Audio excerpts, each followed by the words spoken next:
So we all know that Warner Brothers has been in a financially desperate position for a while. In my opinion, they've been horribly mismanaged for a very long time, and their current CEO is kind of a bumbling buffoon, mismanaging pretty much every facet of the business. But they did officially announce about a week ago that they are officially considering acquisition offers.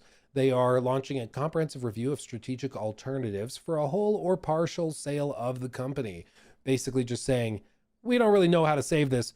We're like, can somebody come and buy chunks of us or all of us, and we'll just call it quits over there. Excuse me, I can't laugh or my lungs will explode. David Zaslav said, it's no surprise that the significant value of our portfolio is receiving increased recognition by others in the market. After receiving interest from multiple parties, we have initiated a comprehensive review of strategic alternatives to identify the best path forward to unlock the full potential value of our assets. And this is something that Warner Brothers has dealt with. Funnily enough, Ubisoft has also dealt with it. Where like Ubisoft, for example, a couple of years back, they had a firm evaluate the value of the Assassin's Creed franchise, Far Cry and Rainbow. And they estimated that the value of those IP was like $7 billion roughly. That's what they should be worth. But all of Ubisoft was trading at like 1.5 billion. So it's like, where's the other 5.5 billion? Like, where is that value? Why is there this big gap? They own those IP that should be worth this much. Why is the whole firm that owns all of that worth even less? And it's because of the penalty of mismanagement. That's what they should be worth. It's not what they are worth because of mismanagement and lack of taking advantage of it, knowing how to utilize those IP. And with Warner Brothers, it's the identical situation. Warner Brothers owns some of the biggest IP in the world, and they cannot for the life of them find a way to monetize it with consistently high quality products, games, and execution. They just are terrible at it. And so now, instead of, they've tried for a little bit to find ways to fix it, but now they're just opening it up and saying, okay, well, we'll open it up. And if you guys want to buy something from us, we can do this. There's a lot of potential buyers. There's a lot of people investigating it behind the scenes. The people that are most interested, you probably will not hear from because they will be making offers and negotiating behind the scenes. Sony president and CEO Hiroki Totoki said, we have no desire for big merger and acquisition deals in the US film industry right now. Simply adding together the current movie studios doesn't strike me as leading to a big gain in profitability. And basically he's just saying, we're good, we don't need it, and signaling to investors that they're not going to try to scoop in and or swoop in and buy it out, which honestly is probably the right move. I think Sony is struggling enough already to get their ducks in a row. Hiroki Totoki, his big thing is margins. When he was doing an interview with a financial analyst outlet, they were like, what's your thing? Basically, like, what's your primary focus when you come into a new division of the company and you're evaluating what's going on? He said, margins. It's always margin. That's what I'm focused on. And he's the same guy that seemingly pushed out Jim Ryan, because he did a comprehensive review of PlayStation's operations a few years back and found that their margins were pitiful, and like it's basically responsible for a lot of the cancellations, reworkings, restructurings and stuff that have happened within PlayStation over the last few years. So he's not interested in it, but Warner Brothers is still looking for potential buyers and shopping around. Artificially Stupid Intelligence gave a very generous $10 super chat earlier in the stream saying, can you talk about the future of DC games depending on who buys Warner Brothers? Will the Saudis buy it as well? James Gunn needs to hire some people to rebrand the game side. He knows games. He wrote Lollipop Chainsaw. And I do think that they're going to shop it to all sorts of people. The Saudi investment fund could go and try to buy them. Historically, the Saudi private investment fund, they like to buy things in partnership with others. Just historically, they don't like to run things themselves. They like to have a partner that runs it and they just kind of bankroll it.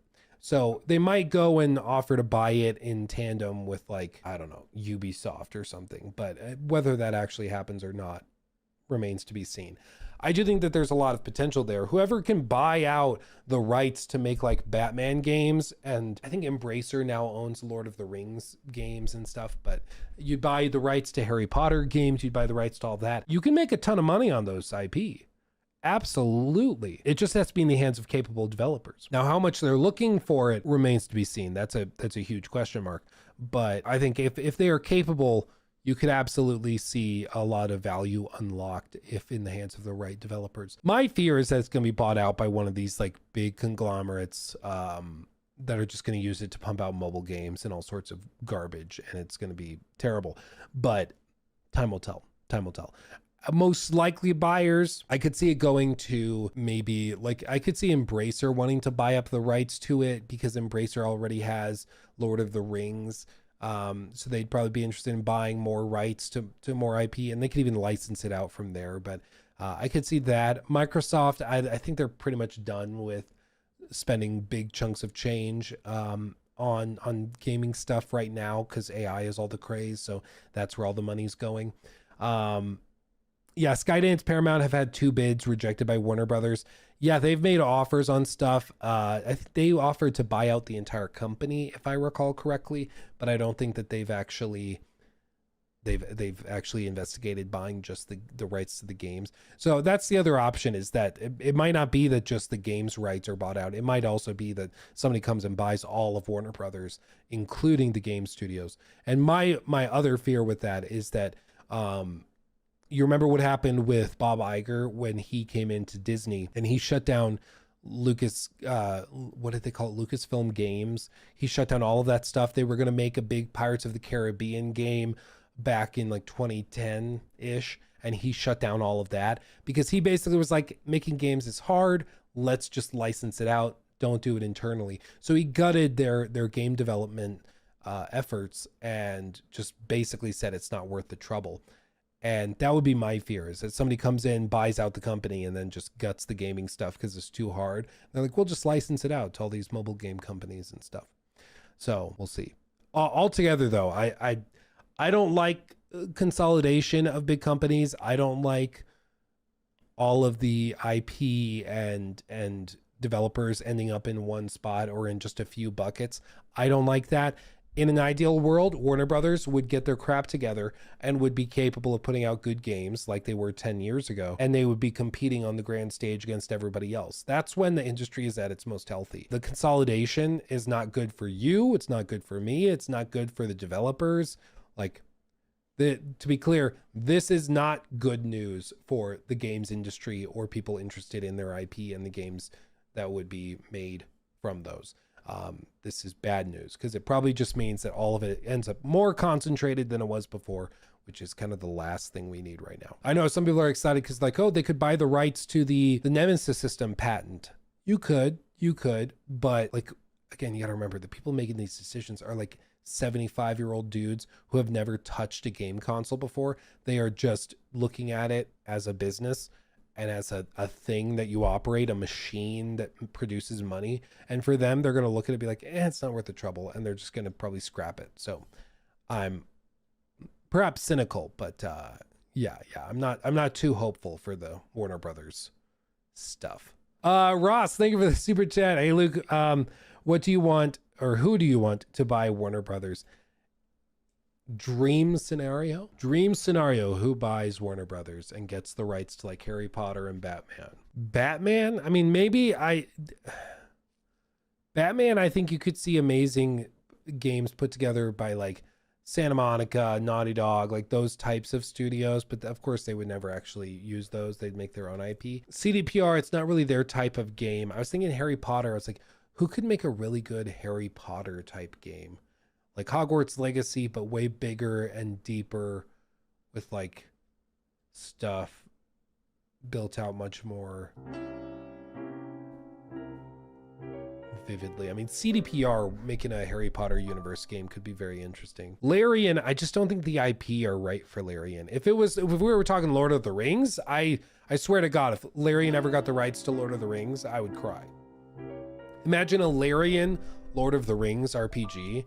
Like, bro, can you imagine? Oh, don't get my hopes up. But it's a good question. I genuinely am not totally sure. Like 10 years ago, I would have been like, oh, well, just if you could have this company buy out Rocksteady and just let Rocksteady make the games, it'd be amazing. But Insomniac, yeah, I guess Insomniac, that would be funny to see Insomniac making DC stuff out of nowhere. That would be very funny. I mean, Insomniac is very, very capable. So you'd see that. So maybe the simple answer is just to just say PlayStation if they bought the rights. I would at least be confident that they would make interesting and compelling games and not just scrap it. You know, my fear is that if Warner Brothers is bought out by one of these like big soulless, you know, Comcast like giga corporations, that it would just be scrapped and they're like, whatever. That's my fear. Oh, Capcom would be fun. Yeah, Capcom would treat it right, I bet. But I mean, Artificially Stupid Intelligence donated $10 through Super Chat. John Campia Podcast said WB will sell in parts. Netflix or others doesn't want park stuff like selling a backpack. Or selling all the stuff inside of it. Lol, either way we are heading to Ready Play. Yeah, I think breaking it up probably makes the most sense. It's just like when you toss a steak into a vat of piranhas, that's probably what's going to happen. It's just going to get torn apart. That probably happens. But either way, it's not a great end scenario for us as the consumers, because it just means it's all going to get broken up into piecemeal. But this is what happens when you mismanage a multi-billion-dollar company for years. Then they're like, okay, we don't have any other ideas. And they just kind of toss it to the wind. They're like, okay, somebody else figure it out. Buy it from us. Whatever. It really is the ultimate I give up. It's just like, okay, just somebody buy this from me. Like that really is what they're doing. He took my thing.